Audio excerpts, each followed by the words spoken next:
ny voalohany indrindra aloha tokony mitombona tsara tsika ao anatin'ny fandiniana zany hoe fampandrosoana zany tsy misy fampandrosoana moderna azo eritreretina mihitsy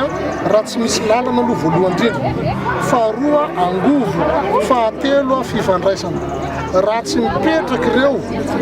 zavatra anankitelo reo na reo telo reo tsy afaka mieritreritra fampandrosoana moderna zany tsika fa kosa ny fandaminana amin'ny ankapobeny sy fampitoerana fandriam-pahalemana zavatra azo atao zany fa le tena hoe ahazo fampandrosoana moderna dia tsy maintsy miainga amin'ireo zavatra anankitelo reo ka raha manontany ianao dia tsy maintsy ireo aloha zany niangatahana fanjakana foibe samin'ny fahefana mpanatanteraka hoe amboary tompoko lalana any aminay asio angovo any aminay ary asio fifandraisana any aminay amin'ny resaka teknôlôjia zany ny position amin'ny mapara dia mazava tsara ary manara-dalàna amin'ny mapara voalohany indrindra aloha ny antso ny gouvernemanta sy ny fahefana mpanatanteraka hoe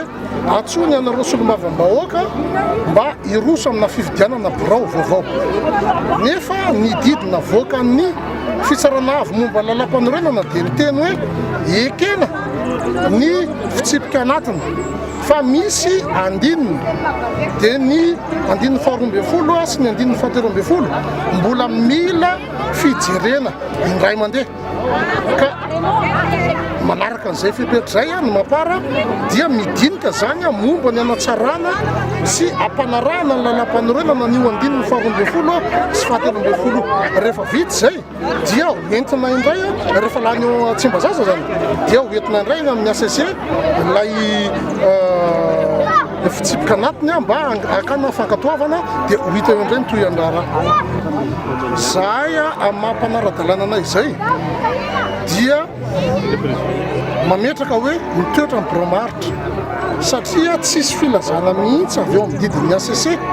milaza hoe ovana ny bromaritra fa